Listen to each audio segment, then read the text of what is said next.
네, 잠금 해제로 이 시간 이어가 보겠습니다. 오늘 양시장은 다시 파란불을 켜고 있는 상황입니다. 특히 중소형주 위주의 코스닥 쪽에 낙폭이 조금 더 깊게 빠지는 구간이고요. 시장 전략 포함해서 지금 어떤 종목에 접근하는 게 좋은지 임성우 메리츠증권 도곡지점 부장과 이야기 나눠보겠습니다. 어서 오세요. 안녕하세요. 네. 시장이 좀 반등 추세에 나서나 싶었는데 오늘은 한 템포 좀 쉬어가는 분위기입니다. 그 가운데 어떤 종목들이 활발하게 움직이는지 머니맵을 통해서 확인하시죠. 자, 오늘은 확연하게 빨간불과 파란불이 좀 나타나고 있죠. 반도체가 일단 강합니다. 오늘 외국인이 특히 반도체 투톱 쪽에 순매수를 강하게 늘려나가고 있는 상황이고 어제 반등했던 LG이노텍이라든지 리노공업 같은 종목들은 다시 약보합권으로 들어가네요. 2차 전지도 반등하나 싶었는데 다시 빠집니다. 에코프로비엔 필두로 삼성 SDI, SK이노베이션, LNF 같은 종목들 1에서 2%대의 약세 흐름이고 제약바이오 쪽도 오늘 좀 많이 빠집니다. 알테오젠도 장중 4%까지 낙폭 키웠고요. 오늘 강한 건 확실히 전쟁 리스크 있는 정유 쪽이나 그리고 해운 쪽, 특히 게임 안에서 크래프톤이 호실적을 발표하면서 현재 9.5%의 급등세가 나옵니다. 가장 오늘 게임주 안에서 탄력이 좋고 목표 주가도 줄 상향 나오는 가운데 이 종목에 대한 궁금증이 커지는 구간입니다. 우주항공 국방 쪽에서 현대 로템도 8%의 급등으로 오늘 또 좋은 성적을 내주고 있는데 기관 쪽이 오늘 방산 위주로 담는 모습 확인되고 있습니다. 자, 이렇게 머니맵을 통해서 어떤 종목들이 활발히 움직이는지 살펴봤고요. 확실하게 좀 성격이 드러나는 장입니다. 자, 일단 우리 임성우 우리 부장님께서 가져와 주신 종목 바로 확인해 볼까요? 바로 크래프톤입니다. 오늘 개장 때부터 전부터 사실 크래프톤 이야기 많이 나오던데 저희 좀 자세하게 좀 파헤쳐 보겠습니다. 첫 번째 포인트 보시죠. 첫 번째 포인트는 호실적입니다. 제가 부장님하고 이제 방송 전에 이런 이야기 나눴습니다. 이 종목이 이 시기에 실적을 발표 안 했더라면 이렇게까지 주목을 못 받았을 텐데 오늘 뭐 주도 섹터도 부진하고 최근 들어 테마장이 강하다 보니까 크래프톤이 호실적을 내면서 이렇게까지 슈팅이 강합니다. 뭐 컨센을 60%를 넘게 상회했는데 앞으로 더 좋을 거라고 하던데요. 네, 지금 4개 분기 연속 엄청난 서프라이즈 실적을 발표하고 있고요. 네. 이제 주가보다 실적 상승 속도가 더 빠른 종목입니다. 이런 종목 우리 잘 알고 있는 거 하나 있죠. 엔비디아. 네, 엔비디아는 실적보다 주가가 더 느리게 그러니까 주가가 그렇게 많이 올랐는데도 실적 상승 속도가 더 빨랐기 때문에 그렇게 주가 됐는데 저는 비슷한 느낌이에요. 지금 크래프톤이 실적 상승이 너무 가팔라서 지금 주가가 이렇게 올랐는데도 올해 YTD도 제가 알기로 50% 정도 올랐거든요. 근데도 지금 시총이 여전히 싸 보이는 그런 상황입니다. 근데 이제 중요한 거는 여기서 또 우리가 이 종목 계속 좋게 봐야 될 수밖에 없는 거는 이번 2분기 실적이 일회성이 아니었어요. 그러니까 기존의 PUBG IP 자체의 어떤 그 브랜드 경쟁력 이것이 계속 그 성장을 계속 일으키고 있는 상황이거든요. 네. 그러니까 계속적인 업데이트라든지 여러 뉴진스나 람보르기니 이런 콜라보를 계속 하는 부분들 하반기에도 계속 이제 예정돼 있고요. 이런 부분들이 계속 원활하게 모니타이제이션이 잘 되면서 전 세계적으로 계속 그 성장세가 계속 나오고 있는 겁니다. 그래서 일회성으로 어떤 특정 지역에서 잠깐 반짝하고 말 정도 실적이 아닌 것 같아서 지금 여전히 좋게 봐야 될 것 같고요. 회사 컨퍼런스 콜에서도 어제 말씀을 하셨어요. 7월, 그러니까 3분기 첫 달이죠.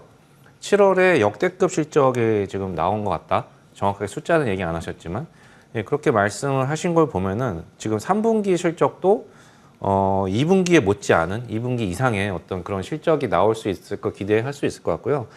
오늘 레포트 많이 나오기도 했지만 어제까지만 해도 컨센서스 3분기 실적 굉장히 낮게 지금 2천억도 안 되는 수준이었는데 아마 큰 폭으로 상향 조정이 이루어지면서 주가가 계속 좋지 않을까 이런 생각이 듭니다.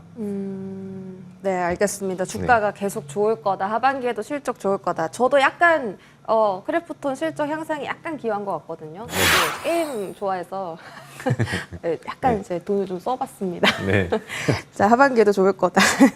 두 번째 신작 이야기인데 사실 게임 종목들은 가장 중요한 게 신작이거든요. 크래프톤 같은 경우는 올해 하반기보다 내년에 조금 대형 신작들이 많이 모멘텀을 형성하고 있고 올해도 모바일 게임이나 인조이라는 신작 기대감이 있긴 한데 얼마나 밸류를 부여할 수 있는 만큼의 신작이에요?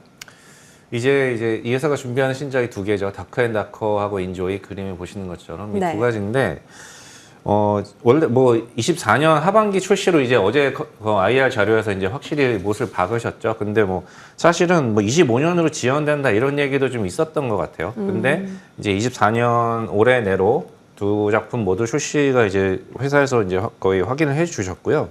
그래서 이제 신작 모멘텀도 있다. 기존의 PUBG IP가 계속 잘 나가는 데 더해서 신작의 모멘텀도 있다라는 거거든요.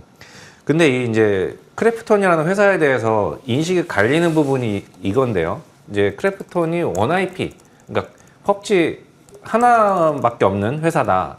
그래서 이제 밸류에이션을 많이 줄 수 없다라는 시각, 이제 부정적인 시각도 있거든요. 그래서 이제 이런 회사들은 신작이 또 히트를 쳐주는 게 중요한데 사실 원 IP 리스크가 있는 회사는 그 원 IP가 성장세가 둔화되는 게 늘 따라왔었던 현상입니다. 그렇기 때문에 신작이 중요해지는 거거든요. 근데 지금 크래프톤의 상황은 반대예요.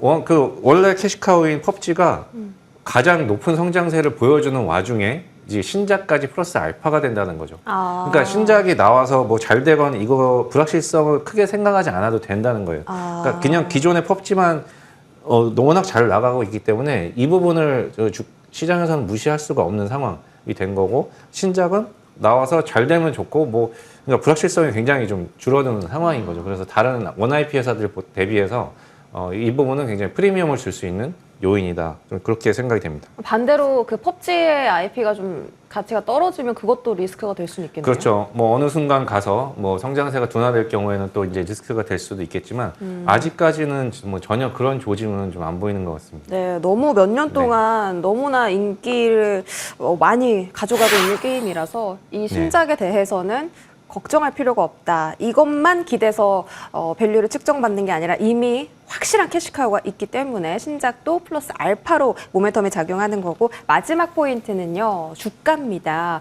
오늘 이 크래프톤에 대해서 나온 리포트가 총 16개거든요. 그중에서 가장 목표가를 높게 책정한 가격이 47만 원. 낮은 게 33만 원. 이게 굉장히 파이가 큽니다. 부장님께서는 주가 어느 정도가 적정하다고 보세요? 저는 제 목표가부터 말씀드리면은 저는 일단 1차적으로 44만 원을 말씀드리고 싶은데요. 제가 생각했을 때 지금 이 회사 오늘 올라서 이제 15조 정도 시총인데요. 네. 지금 퍼가 10배인 것 같습니다. 그러니까 올해 기준만으로요. 24년 기준으로 10배 정도 되는 것 같은데요. 그 앞서도 말씀드렸었죠. 주가보다 실적 성장이 더 빠른 기업이 됐다. 그래서 지금 올해 상반기 실적이 이미 작년에 80% 이상을 달성했거든요. 그러니까 올해 연간 순이익으로 1.4조 정도, 그러니까 1조원대 중반 정도 이익이 가능한 그림이 됐어요. 이미 지금 하반기에 들어왔는데. 그런 상황에서 지금 15조 정도면은 퍼 10배 조금 넘는 거죠. 그러면은 여기서 목표 퍼를 얼마를 줘야 되냐. 아까 말씀드린 대로 원 IP 회사에 대해서 주식시장에서는 15배 이상을 잘 안 줍니다. 그리고 이제 글로벌 메가히트를 친 글로벌 IP를 뭐 여러 개 갖고 있는 이런 회사의 경우에는 20배, 적게는 20배에서 많게는 30배 이런 밸류에이션이 주로 주어지는 게 이제 게임 섹터인데 지금 이 회사 10배입니다. 그러니까 원 IP 회사라고 그냥 쳐도 15배까지 50%의 업사이드가 이미 생긴 상황인 거고요. 뭐 그게 아니라 너무나 이 PUBG IP의 워낙 놀라운 성장세에 따라서 프리미엄을 만약에 준다. 그럼 15배에서 20배까지도 저는 줄 수 있다라는 그런 생각이 들거든요. 그래서 저는 1차적으로는 15배를 부여해서 제 생각에 44만 원까지는 보실 수 있다 이렇게 생각됩니다. 주가가 실적의 성장 속도를 못 따라간다라고 말씀 주셨고요. 목표 주가 일단 44만 원으로 잡아주셨습니다. 지금 구간도 올라가는데 따라잡는 게 좋아요? 아니면 떨어질 때 사는 게 좋아요?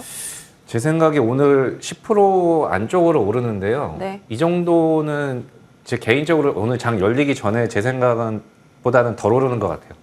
그래서 괜찮다. 10%, 오늘 10% 안쪽의 상승에서는 따라 사셔도 크게 손해는 안 보시지 않을까 생각. 알겠습니다. 이렇게 자리에 대한 전략까지 받아봤고요. 두 번째 종목으로 넘어갈게요. 자, PSK홀딩스입니다. HBM 대표 종목으로 올해 상반기에 정말 큰 시세를 보여줬던 종목이고 사실 최근에는 반도체 섹터의 급락과 함께 이 종목도 같이 좀 급락을 겪었습니다. 그러면 지금이 이 종목의 저가 매수의 기회인지가 궁금한데 어떻게 보세요? 네, 일단 전체적으로 반도체 섹터에 대해서 잠깐 코멘트를 드리면 네. 지금 특히 코스닥 반도체 종목들이 거의 지금 7월 2분기 내내 좀 거의 다 부진했었고 특히 7월, 8월 들어서 뭐 반토막 이상 난 종목들이 지금 허다하거든요. 이 PSK 홀딩스도 마찬가지고요. 이게 뭐 여러 가지 매크로 이슈들이 겹쳤었죠. 뭐 엔캐리 트레이드, 뭐 미국의 경기 침체 우려, 또 AI 수익화 이런 논란들 여러 가지가 있었는데 아직 이 경기 침체라든지 AI 수익화에 대한 논란은 약간 해소는 된 것 같습니다. 근데 엔캐리 트레이드라든지 어떤 뭐 이런 수급적인 측면은 아직은 좀 해소가 덜 된 것 같거든요.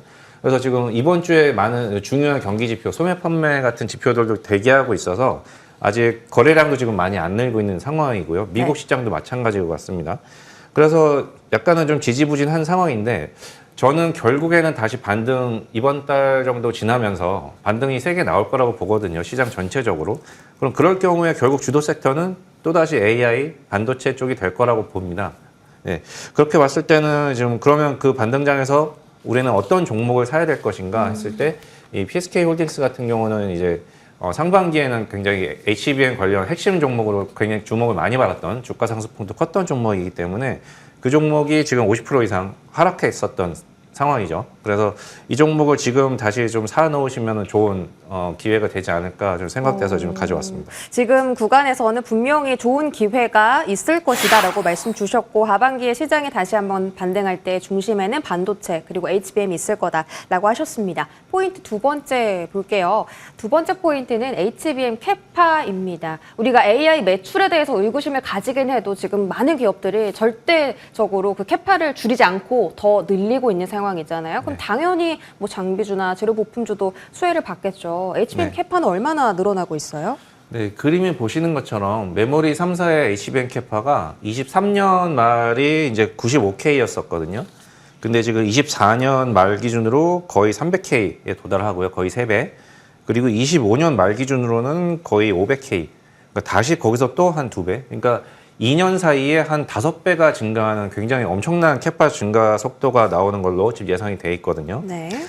근데 뭐 벌써부터 HBM 성장 둔화 이 얘기가 나오는 것 같아요. 그 논란 촉발했던 거는 뭐 텐스토렌트 같은 기업들이 HBM을 쓰지 않은 AI 칩을 발표했다든지 아니면 이제 엔비디아 외에 뭐 구글의 TPU라든지 이런 HBM을 조금 덜 쓰는 이런 이제 엔비디아 진영의 어떤 확장 이런 부분 때문에 HBM 성장 둔화되는 거 아니냐 이런 얘기가 많이 나왔거든요. 근데 제 생각에는 너무나 시기상조인 논란인 것 같아요.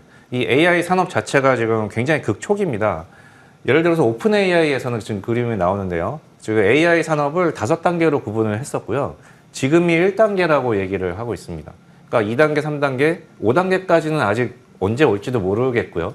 지금 2단계가 이제 조만간 들어가는 걸로 이제 얘기가 되고 있기 때문에 이런 산업의 극초기 시점에서 벌써부터 성장 둔화 얘기는 사실 예전에도 그렇긴 했었습니다. 닷컴 버블이나 이럴 때도 뭐 인터넷 초기에도 이런 얘기가 나왔다가 이제 거기서 다시 성장이 급증하는 이런 모습을 보였었기 때문에 지금도 마찬가지 상황인 것 같고요.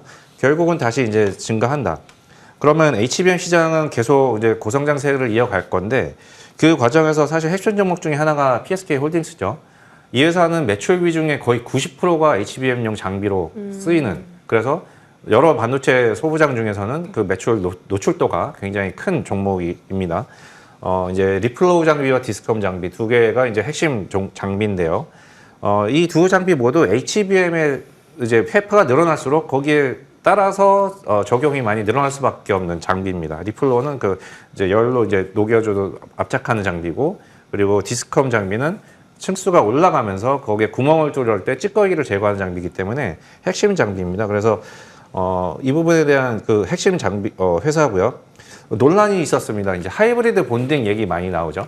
내년부터 하이브리드 본딩이 이제 많이 도입된다 이런 얘기가 나오는데 하이브리드 본딩이 갈 경우에 이 PSK 홀딩스의 리플로우 장비가 덜 쓰일 것이다. 그래서 이런 우려가 있습니다. 근데 그거는 맞는 얘기예요. 근데 그 우려가 과한 거는 사실 이 회사의 리플로 장비가 쓰이는 부분은 그 HBM 그 본딩 부분보다도 그 코어 스캐파 이쪽에 더 많이 적용이 되거든요. TSMC 코어 스캐파. 그래서 하이브리드 본딩과 큰 그런 데미지는 크게 없습니다. 그래서 그런 부분들을 우려를 좀 씻기고 좀 좋게 보셔도 좋겠다는 그런 생각입니다. 알겠습니다. 그렇다면 앞으로 어떤 기대감을 갖고 있는지 모멘텀과 그리고 목표 주가까지 함께 말씀해 주세요. 네. 일단 HBM4 시대를 지금 준비해야 되는 상황으로 저는 보여지는데요. HBM4로 가면은 HBM3 때보다 TSV 그 구멍이 두 배로 늘어납니다. 두 배로 늘어나면 그만큼 그 구멍 뚫을 때 나오는 찌꺼기 제거를 많이 해야 되겠죠. 그러면 이 회사의 디스컴 장비가 많이 쓰일 수밖에 없고요. 그리고 이 디스컴 장비는 원래 그 전공정에 그 노광 공정 후에 그 잔류 찌꺼기를 제거하는 장비였었습니다. 근데 지금 이제 오늘도 하이닉스에서 디램 투자 많은 대규모 투자 얘기가 나왔는데 삼성전자, 하이닉스, 마이크론 모두 레거시 디램 투자를 지금 많이 늘리고자 하는 상황이죠. 그런 상황에서 이 전공정 기존의 원래 전공정 장비였기 때문에 레거시 디램 투자에도 수혜가 예상된다. 그래서 저는 목표가 7만 원 말씀드리겠습니다. 네, 이렇게 PSK 홀딩스까지 알아봤고요. 목표 주가 7만 원 말씀 주셨습니다. 메리츠증권 도곡지점 임성우 부장과 함께했습니다. 고맙습니다. 네, 감사합니다.